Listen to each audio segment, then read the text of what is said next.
Salut à tous et à toutes et bienvenue dans cette nouvelle vidéo de la série Apprendre Blender 2.8. Dans cette vidéo, on va commencer à modéliser le corps de la guitare, autrement dit la caisse de résonance. Avant de démarrer, je vous invite à aller vous constituer un dossier de référence d'images. Vous pouvez aller sur Google Images et chercher ES335. Vous pouvez même aller récupérer les plans de lutherie de la guitare. Vous tapez par exemple ES335 Blueprints ou Plans et vous allez trouver un maximum de références. C'est très important d'avoir un dossier de référence quand on modélise un objet connu, tout simplement parce que ça permet d'être assez précis et toujours avoir connaissance des volumes de l'objet.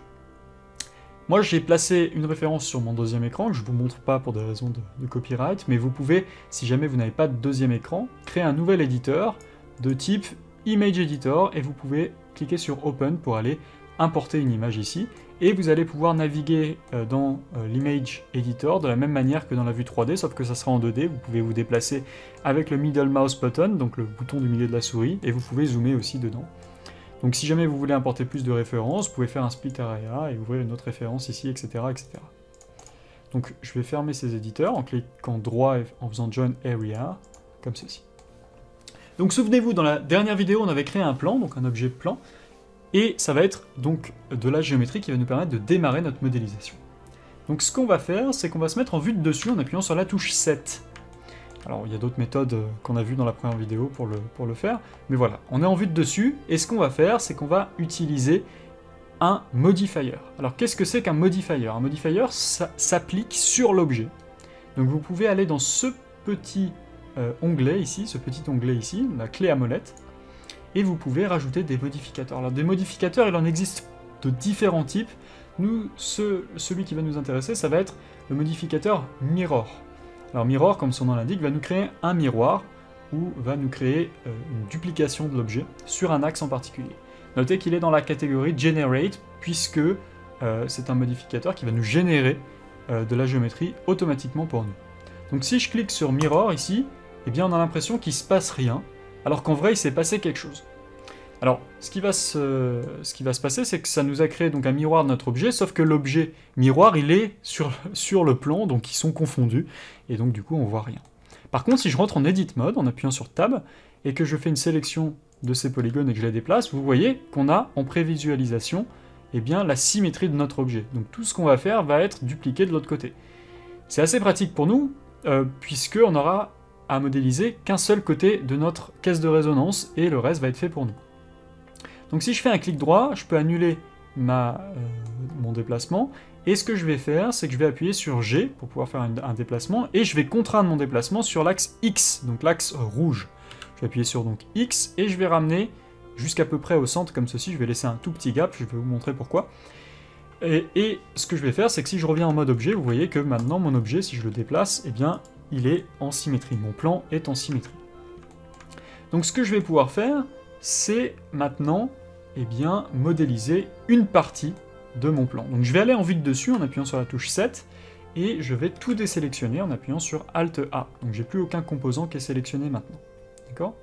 Je vais ensuite appuyer sur B, sélectionner les deux vertex du bas, et appuyer sur X, et maintenant j'ai un menu contextuel qui apparaît, qui me propose de supprimer eh bien, quelque chose. Qu'est-ce que je veux supprimer? Je vais supprimer les vertex que j'ai sélectionnés. Donc je clique sur Vertices, et ça a supprimé tout simplement les vertex en question.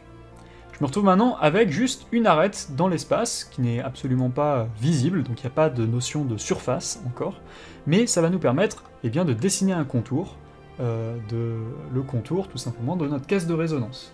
D'accord ?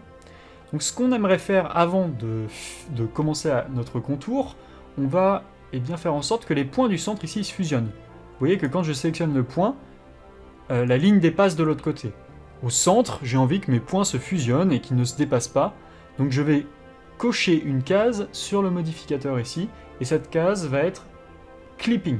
D'accord ? Donc si je clique sur Clipping, et que je confonds le vertex ici, que je le confonds avec le centre, vous voyez que eh bien, les points ne se dépassent plus, et ces points-là, j'ai beau les déplacer, ils sont confondus en un seul point. D'accord ? Alors maintenant, il va falloir que je réaligne ces deux points. Alors je vais le faire de manière précise, tout simplement en les sélectionnant, et je vais appuyer sur la touche S pour faire un scale, et je vais scaler sur quel axe? Sur l'axe Y. d'accord? Et ce que je vais faire, c'est que je vais les scaler sur 0 de 0. Donc comment on fait ça? J'appuie sur 0 et vous remarquez qu'ils s'alignent. Donc si je fais un scale sur 0 sur un axe, ça revient à aplatir ma sélection. D'accord? Donc S, Y, 0, et je valide avec clic gauche. Je me retrouve maintenant avec eh bien, un edge qui est parfaitement aligné sur l'axe X. Donc je vais sélectionner ce vertex et je vais le rapprocher sur l'axe X, donc en faisant GX, comme ceci à peu près jusque là. Et ça va être la partie haute de notre caisse de résonance. Maintenant, je vais avoir envie de créer de la nouvelle géométrie, de créer des nouveaux points pour dessiner le contour de ma guitare. Donc là, imaginez que je veux dessiner le contour comme ça de la caisse de résonance. Comment je vais m'y prendre? Je vais m'y prendre avec une technique qu'on appelle l'extrusion. Alors l'extrusion, c'est un bien grand mot pour dire que à partir de ma sélection, je vais extraire une nouvelle géométrie, et cette géométrie va être connectée. Donc si j'appuie sur E pour extrude, vous voyez que j'ai extrudé eh bien, un nouveau vertex qui est connecté à l'ancien, ici, et ça me permet petit à petit eh bien, de générer de la géométrie. Donc ce que je vais faire, c'est que je vais aller doucement ici, vous voyez, j'appuie sur E, le mode extrusion me permet aussi en même temps de déplacer ce que j'extrude, donc ça c'est très pratique, et vous voyez que j'ai la possibilité au fur et à mesure, ici, d'extruder de la géométrie. Si vous avez bien fait votre travail et que vous êtes allé chercher des références, vous vous apercevez que je suis en train de suivre le contour, plus ou moins de manière précise, du corps d'une Gibson ES335. Alors là, c'est pas très pratique de voir ce qui se passe parce que c'est noir sur gris très foncé. Donc ce qu'on va faire, c'est qu'on va aller changer le fond de notre environnement de travail. Pour cela, on va aller dans les préférences, ici, tout en haut, dans le header de la vue 3D, tout en haut à droite, on va cliquer sur Shading ici, le petit onglet, et on va venir cliquer sur cette case ici, Color, Background ici, excusez-moi, et on va venir sélectionner Viewport ici, et on va cliquer sur cette case qui devrait normalement nous permettre de changer la couleur. Alors, hop, et je vais la mettre légèrement plus claire. Et là, on commence à y voir quelque chose, alors que ce n'était pas le cas avant. Vous voyez que c'est bien plus précis maintenant. Donc, on va continuer à extruder notre géométrie. Donc, ce que je vais faire, c'est que je vais réagencer petit à petit les points, donc tout simplement en les sélectionnant et en appuyant sur G. Alors là, l'avantage, c'est que comme je suis contraint en vue orthographique, donc en vue 2D, vue de haut, peu importe que j'appuie sur que j'appuie sur G et que je supprime l'axe Z ou non, de toute façon, quoi qu'il arrive, comme je suis en vue de 2D, je me déplace uniquement sur les axes de ma vue 2D, à savoir l'axe X et Y, d'accord? Donc là, du coup, je vais continuer à extruder. Petit à petit, je vais faire le contour, voilà, de ma guitare, comme ceci. Alors, peu importe le nombre de points pour l'instant que je place, j'essaye d'être plus ou moins précis, c'est pas très important à ce stade-là. D'ailleurs, je vais vous montrer plein de techniques pour pouvoir bien, peaufiner, itérer au fur et à mesure. C'est important de comprendre que quand on modélise, on itère, c'est un processus très itératif. Ça veut dire qu'on fait les choses une fois et on les corrige, on les affine petit à petit. Donc notez que là, j'ai déplacé mes points, et le dernier point, je l'ai confondu avec le centre. D'accord? Donc il devient maintenant un seul point, puisque j'ai l'option clipping qui est validée à cet endroit-là.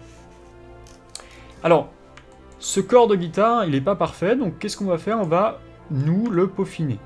D'accord? Donc, ce que je vais faire déjà, c'est que toute la partie en haut ici, qu'on appelle un cut en guitare, donc le cut ici, je vais le décaler sur l'axe X, donc G et X. D'accord? Je vais évaser un petit peu plus le haut.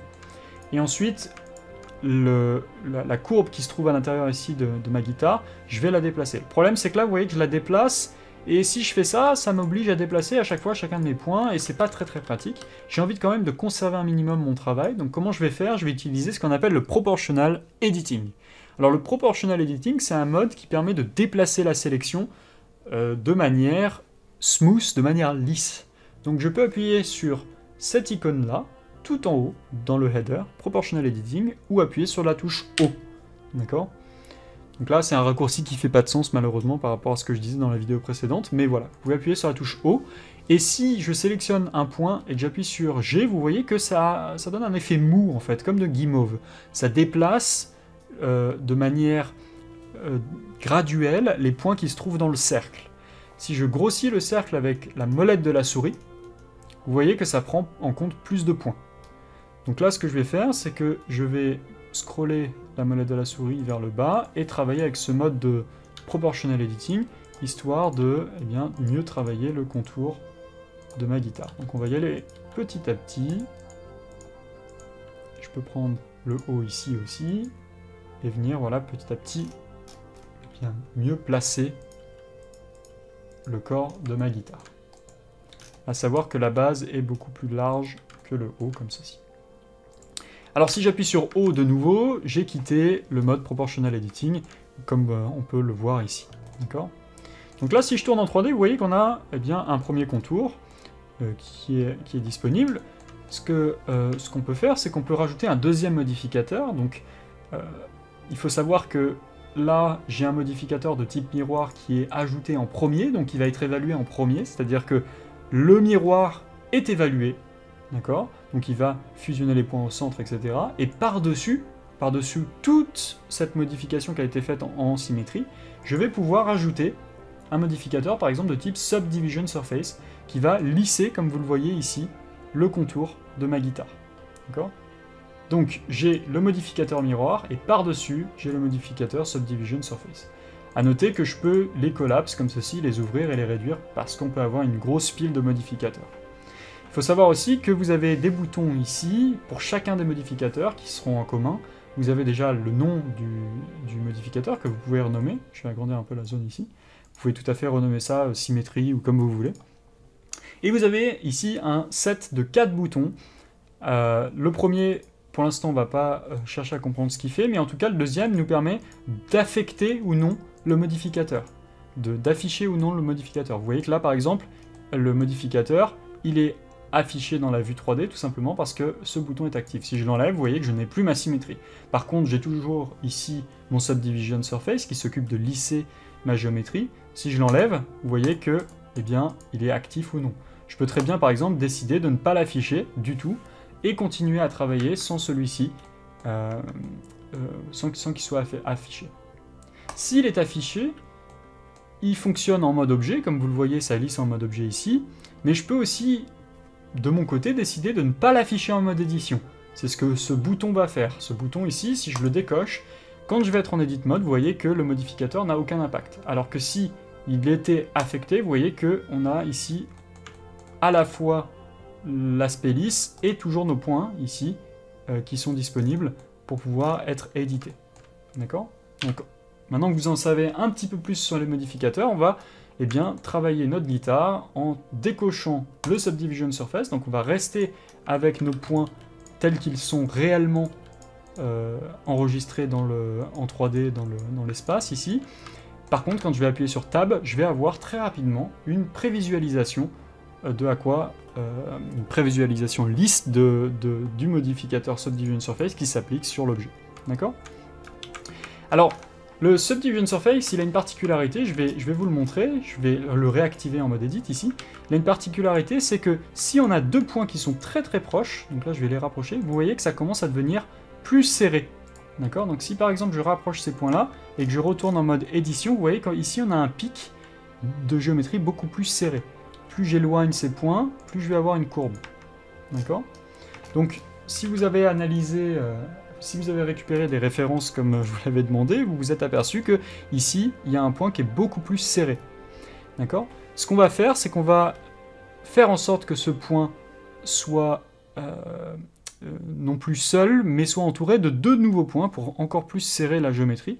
Et comment on va faire ça ? On va appuyer sur la touche CTRL-R qui va nous permettre de rajouter un nouveau point. Donc là, j'appuie sur CTRL-R, je valide, et ça me crée un nouveau point sur la ligne. D'accord ? Donc je vais appuyer sur G et X pour le rapprocher à cet endroit-là. D'accord ? Et là, j'ai serré beaucoup plus ma géométrie. Si je veux, je peux faire la même chose ici, CTRL-R, vous voyez qu'il y a une petite surbrillance ici quand je passe sur cet edge ici, sur cette arête. Je valide avec clic gauche, et je peux rapprocher ce point avec G.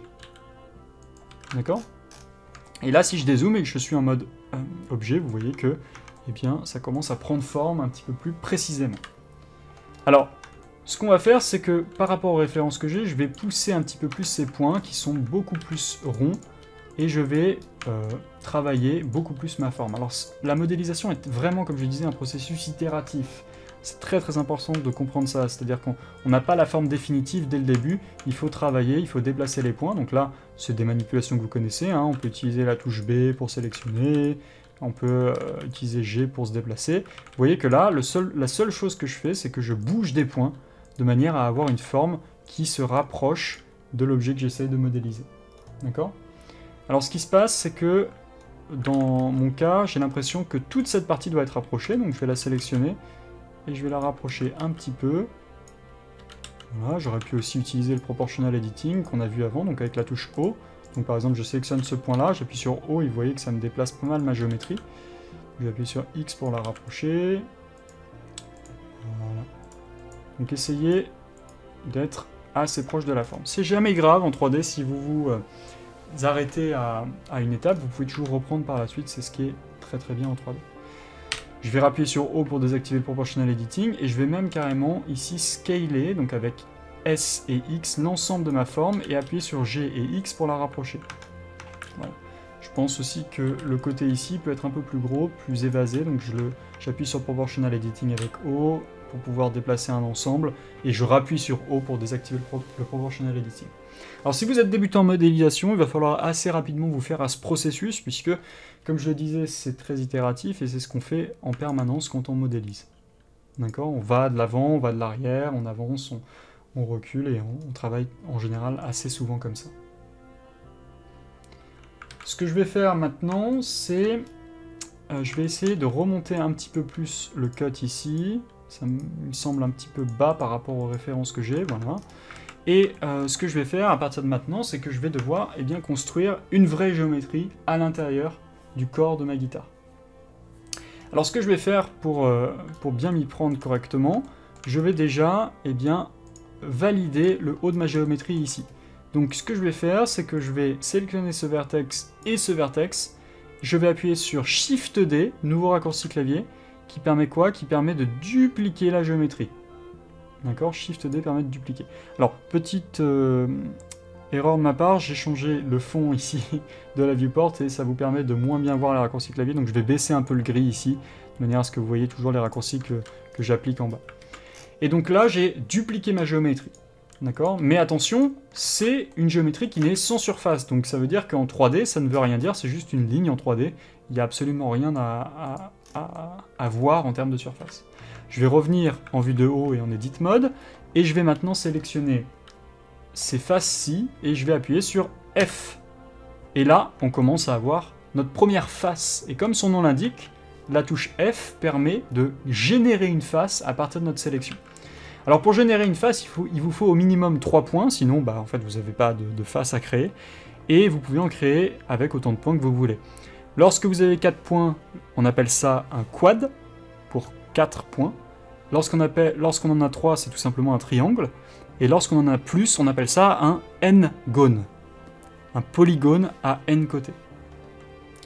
Je vais maintenant sélectionner ces 4 points, et je vais appuyer sur F à nouveau, et vous voyez que j'ai créé une première face ici. D'accord? Donc on va se remettre en vue de dessus, et maintenant ce qu'on va faire, c'est qu'on va sélectionner en vue de haut l'ensemble de nos points. Donc j'ai plusieurs manières de le faire, je peux sélectionner les points comme ceci, et je vais sélectionner tous les points jusqu'à la deuxième ligne qu'on a créée ici.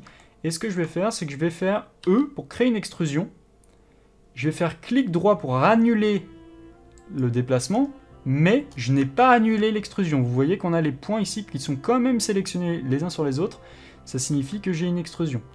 Je vais appuyer sur S pour les scaler, et je vais appuyer sur G pour les rentrer du mieux que je puisse à l'intérieur de ma forme. D'accord? Là, vous voyez qu'il va falloir retravailler un petit peu l'agencement de mes différents points pour qu'on ait la même épaisseur tout le long de la guitare. Donc c'est ce qu'on va faire, on va se rapprocher maintenant de chacun de nos points, et on va essayer d'avoir une distance assez correcte entre le bord de la guitare. On va essayer d'avoir à peu près toujours la même distance. D'accord? Donc là, je prends chacun des points et j'essaie de créer, vous voyez ici, une ligne de polygone, de face, qui correspond correctement au contour. J'ai pas envie d'avoir quelque chose de pincé. J'ai envie d'avoir quelque chose de toujours de même distance. Attention, je regarde pas la géométrie qui est générée dessous. D'ailleurs, je peux même enlever la visibilité du modificateur. Je regarde vraiment le contour ici. D'accord? Les polygones, pardon. Donc là, j'essaie de travailler comme ça. Donc je peux des fois en sélectionner deux d'un coup, ça va plus vite. Donc là, j'ai créé un contour pour ma guitare qui est plutôt satisfaisant par rapport par rapport à la forme en fait de la guitare finale. Et maintenant, ce qu'il va falloir qu'on fasse, c'est qu'on ferme l'intérieur de notre guitare. Alors très important, j'ai créé tout le long ici ce que l'on appelle une boucle. Une boucle, c'est tout simplement lorsque des polygones sont connectés en forme de boucle. D'accord? Un peu comme une boucle comme un élastique. Ça forme un cycle, c'est continu. D'accord? Si je veux sélectionner la boucle ici, je peux appuyer sur la touche CTRL et ALT et left click. Donc vous appuyez sur CTRL ALT et vous cliquez gauche et ça vient sélectionner une boucle. Comment il reconnaît que c'est une boucle? Tout simplement parce que, eh bien, c'est connecté, d'accord? Ça se suit. C'est-à-dire que cette face, donc je vais passer en mode face pour vous montrer en appuyant sur la touche 3, cette face est connectée à celle-ci, qui est connectée à celle-ci, qui est connectée à celle-ci, etc., etc. Et vous voyez que ça forme bien ce qu'on appelle une loupe. Lorsqu'on a des faces qui sont connectées, on appelle ça une face loop. Lorsqu'on a des edges qui sont connectés, on appelle ça un edge loop. Donc si je passe en mode edge et que j'appuie sur CTRL ALT, clic gauche, CTRL ALT, juste ALT et clic gauche dans le cas des edges, je viens sélectionner ici une boucle. Donc je récapitule, ALT, clic gauche ici, je viens sélectionner une edge loop, et dans le cas des faces, CTRL ALT, clic gauche, je viens sélectionner une face loop. D'accord? Donc ça, c'est les raccourcis à bien connaître. Faites des essais de votre côté dans Blender, vous allez très vite vous y retrouver. Vous pouvez d'ailleurs, en étant en mode vertex ici, aussi sélectionner une edge loop. Donc là, j'appuie sur Alt et clic gauche et vous voyez que ça vient de sélectionner l'edge loop qui est ici. D'accord? Si vous voulez être en mode edge et sélectionner tous les edges qui sont perpendiculaires entre guillemets à la loupe, vous pouvez le faire aussi en appuyant sur CTRL ALT et vous allez sélectionner tous les edges ici qui sont perpendiculaires à la loupe. Si vous passez en mode face, c'est le même raccourci quand vous faites CTRL ALT pour sélectionner la face loop, d'accord? Donc je récapitule, encore une fois, c'est important de bien connaître ces raccourcis clavier. CTRL ALT, vous sélectionnez une face loop, et si vous êtes en mode edge, juste ALT, vous allez sélectionner une edge loop, et si vous faites CTRL ALT et que vous vous mettez sur l'edge qui va dans la direction de la loupe, donc là ma loupe elle va dans cette direction, donc je vais me rapprocher de cet edge là, puisque mon curseur montre dans quelle direction je vais aller. Si je me rapproche ici de cet edge, je vais appuyer sur CTRL ALT et ça va me sélectionner la boucle qui va dans cette direction. Si par exemple j'avais placé mon curseur à cet endroit là, la loupe qu'il aurait sélectionnée c'est celle-ci, c'est celle qui va vers le haut, d'accord, puisque mon curseur est plus proche de la loupe qui va vers le haut ici, d'accord. Donc je récapitule, si je mets mon curseur plus vers cette direction, plus dans cette direction, ça va sélectionner la loupe ici d'edge qui est dans cette direction. Par contre, si je vais vers le haut ici, ça va sélectionner la loupe qui va dans cette direction. D'accord? Donc maintenant que vous en savez un petit peu plus sur les edge loops, qu'est-ce qu'on va faire? On va bien pouvoir fermer notre géométrie.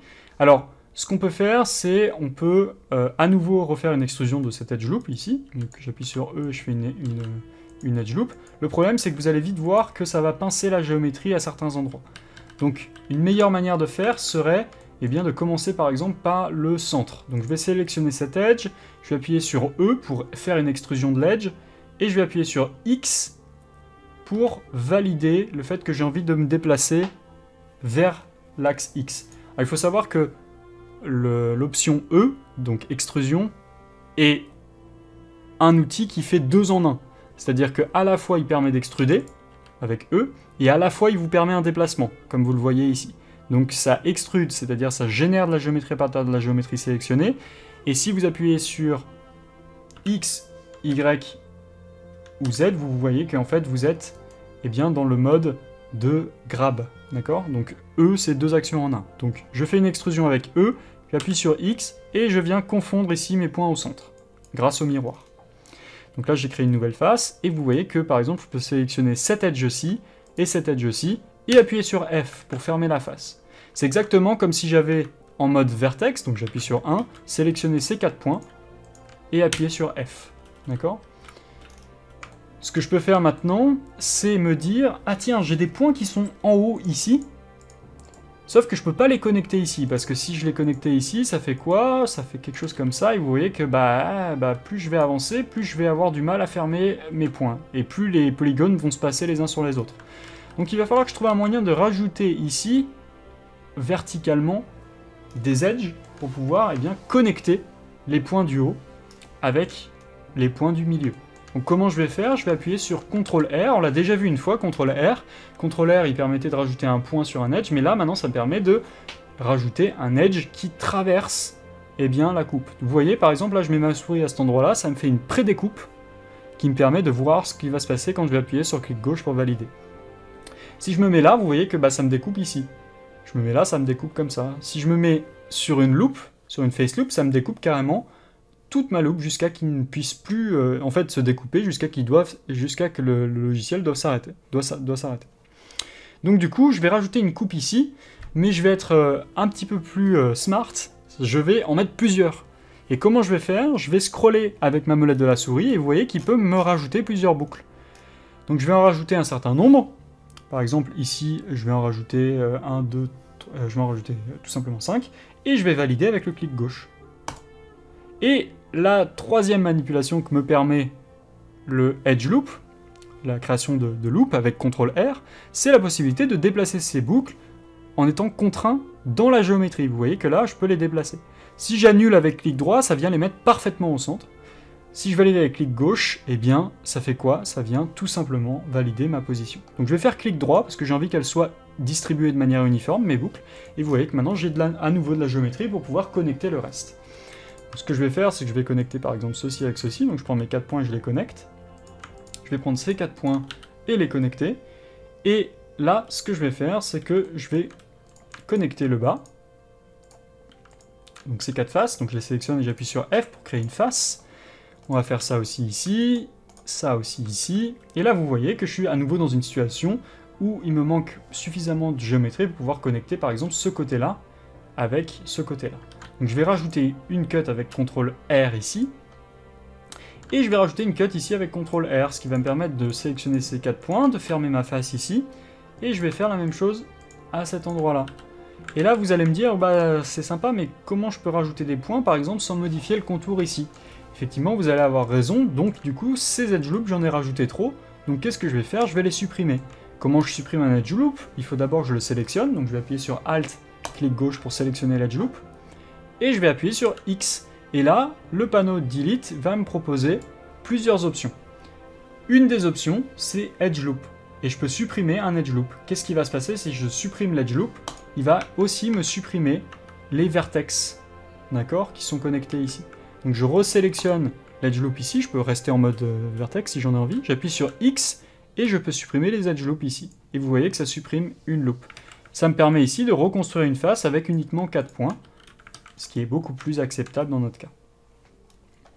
Ce que je peux faire aussi, c'est venir sélectionner ma géométrie comme ceci. Donc je viens sélectionner par exemple tous ces points. On verra des méthodes pour accélérer le processus au fur et à mesure, mais pour l'instant, comme ça fait beaucoup d'informations, on va rester assez vague dans ces manipulations.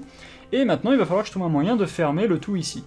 Une première étape que je pourrais faire, par exemple, c'est rajouter une cut ici, avec CTRL-R, et venir fermer tout ça. Alors comment je ferme le tout ici, dans cette situation?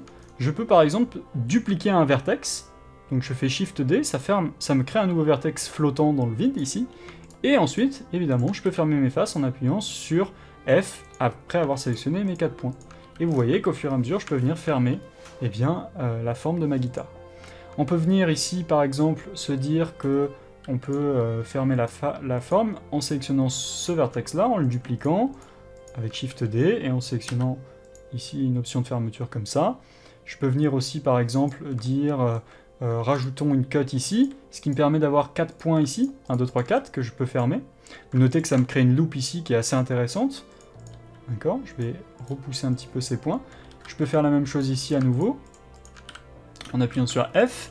Et là, par exemple, il va falloir que je trouve une solution, et c'est là que le monde de la modélisation vous ouvre ses bras. Vous êtes face à un puzzle, et il va falloir résoudre ce puzzle du mieux qu'on puisse. Donc comment on va s'y prendre? Alors la première chose que j'ai envie de faire déjà dans ce cas-là, c'est de se dire, cette longue boucle ici, j'ai envie de la déplacer plus vers l'intérieur. Alors ce que je vais faire, c'est que je vais sélectionner la boucle, et vous voyez que la boucle s'arrête jusqu'ici. Pourquoi? Parce que la boucle ne peut pas continuer en haut, parce qu'on est face à une intersection. D'accord? Ce que je vais faire, c'est que je vais appuyer sur G, et une fois que je suis dans le mode G, je vais réappuyer sur G. Et qu'est-ce qui va se passer? Blender va me contraindre ma boucle sur la surface. Je vais la rapprocher un petit peu, comme ceci, et ce que je vais pouvoir faire, c'est ensuite fermer cette géométrie ici, et vous voyez que c'est beaucoup plus uniforme vers le bas ici, comme ceci. Je vais pouvoir ensuite fermer la géométrie jusque là. Vous voyez que ça commence à ressembler plus ou moins à quelque chose, et par exemple au centre ici, je vais sélectionner cette boucle ici, qui s'arrête jusque là. Pourquoi? Parce qu'on a une intersection.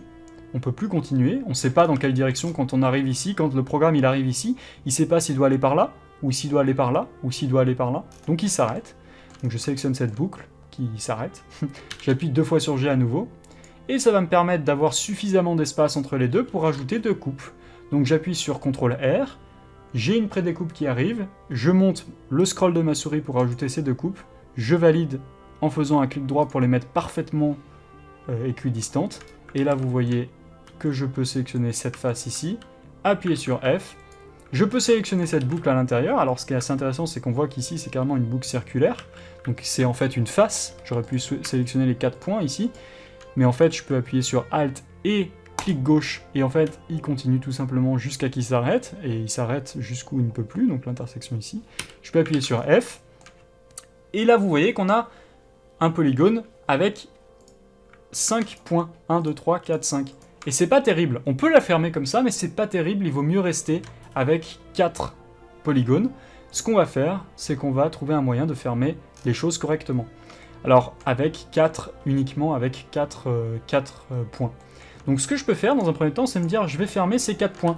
Pourquoi? Parce que si on analyse la forme, si je sélectionne cette loupe, vous voyez qu'elle a une belle continuité vers le bas. Celle-là, elle a aussi une belle continuité vers le bas. Celle-là, elle a une belle continuité vers le bas à nouveau. Et en fait, j'aimerais que toutes mes boucles aient des belles continuités comme ça vers le bas. Donc par exemple, celle-là, elle a une belle continuité vers le bas, celle-là aussi, celle-là aussi. Et en fait, j'ai un flow qui se construit. D'accord? Mais du coup, je suis embêté parce que là, je peux rien fermer. Donc comment je vais faire? Je vais soit fusionner ces 2 points, puisque je considère que j'ai pas besoin d'avoir une nouvelle boucle entre les deux. Soit je vais écarter tous ces points-là, construire une nouvelle boucle entre les deux, mais ça va serrer énormément ici la géométrie, donc on va considérer qu'on peut fusionner ces points. Comment je fusionne ces points? Je peux tout simplement sélectionner les deux et appuyer sur Alt-M. Alt-M pour Merge. Merge en anglais ça veut dire fusionner. Et là j'ai plein d'options. Les options ça va être Add First, Add Last, Add Center. Nous on va sélectionner Add Center. Pourquoi? Puisque on n'a pas envie de fusionner par rapport au premier point qu'on a sélectionné ou au dernier, on a envie de les mettre au centre, la fusion. Donc je clique sur Add Center et vous voyez que ça me les fusionne au centre.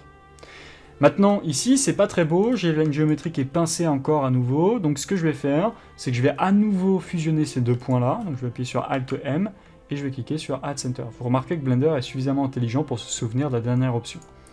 Et on se retrouve avec une géométrie qui est quand même plutôt propre par rapport à ce qu'on avait juste avant. L'avantage, c'est que si j'avais envie de faire ce que je vous disais tout à l'heure, rajouter une autre coupe entre les deux, je peux le faire en appuyant sur CTRL-R, et vous notez que là, ici, j'ai une prédécoupe qui apparaît. Je peux aussi rajouter une coupe ici, si j'avais envie, par exemple, d'avoir plus de détails à cet endroit-là. Notez que, lorsque vous commencez à avoir une affinité avec l'organisation des polygones, eh bien, vous allez pouvoir rajouter du détail à certains endroits. D'accord? Donc là, mon contour, il s'est un petit peu déstructuré, donc je vais tout simplement essayer de ravoir une belle courbe en bas. Vous notez tout simplement que je sélectionne... J'ai en visuel dans ma tête, j'ai en visuel ceci. D'accord? Donc je vous montre bien ce que j'ai en visuel. Donc j'essaie de visualiser cette courbe de manière à ce qu'elle soit assez belle. D'accord? Si j'appuie sur Table, Tabulation, je vais revenir en mode Object et je vais voir à nouveau mon Subdivision Surface. D'accord? Donc, ça fait beaucoup d'informations, j'en suis conscient. Si vous êtes totalement débutant en modélisation, faites tout simplement ce que j'ai fait à l'écran. Ça va vous prendre beaucoup plus de temps que moi, tout simplement parce que moi j'ai l'habitude de le faire. Mais vous allez, au fur et à mesure, ne vous inquiétez pas, faites-moi confiance, vous allez prendre le pli, vous allez, au fur et à mesure, vous trouver une affinité avec les polygones et essayer de... Vous allez repérer en fait des patterns. Ça prend du temps, c'est normal. Quand j'ai commencé la modélisation, ça me prenait du temps aussi de comprendre comment la géométrie doit s'organiser. Là, je vous montre déjà, entre guillemets, je vous résous le puzzle déjà pour vous. En réalité, ce qui est intéressant, c'est d'essayer de comprendre pourquoi ce puzzle il est résolu comme ça. Il est résolu comme ça parce que, eh bien, il y a une harmonie dans le fait que on ait une belle boucle qui contourne ici, qui va maintenir le contour, et à l'intérieur, la géométrie peut être sauvegardée, entre guillemets, de ce contour-là. Elle est déconnectée de ce contour-là. Et ça me permet, moi aussi, quand je modélise, de tout simplement avoir des sélections rapides du contour, si j'en ai envie. Ça me permet aussi de savoir que bah, là, verticalement, tout se suit correctement. Y a une sorte d'organisation, c'est pas le chaos. D'accord? J'aurais pu très bien tout connecter mal dans le mauvais sens, et ça aurait été un peu le chaos. C'est des choses dont vous allez avoir de plus en plus, vous allez être de plus en plus à l'aise avec, donc ne vous en faites pas. En tout cas, je vous remercie d'être arrivé jusqu'au bout de ce tuto, je vous dis bravo déjà parce que c'est une belle première étape si vous êtes totalement débutant. Ne lâchez pas, vous allez voir, au fur et à mesure, vous allez être émerveillé parce que vous allez pouvoir réaliser tout seul. Donc je vous dis à bientôt dans un prochain tuto dans lequel on va continuer à modéliser notre guitare. On va voir un cas assez complexe, c'est le cas de la fente qui se trouve ici, ce qu'on appelle les ouïes en guitare, qui sont placées à cet endroit-là. Alors comment on va faire? Ça va être assez complexe, mais ne vous inquiétez pas, je vais vous guider au fur et à mesure. Ciao ciao!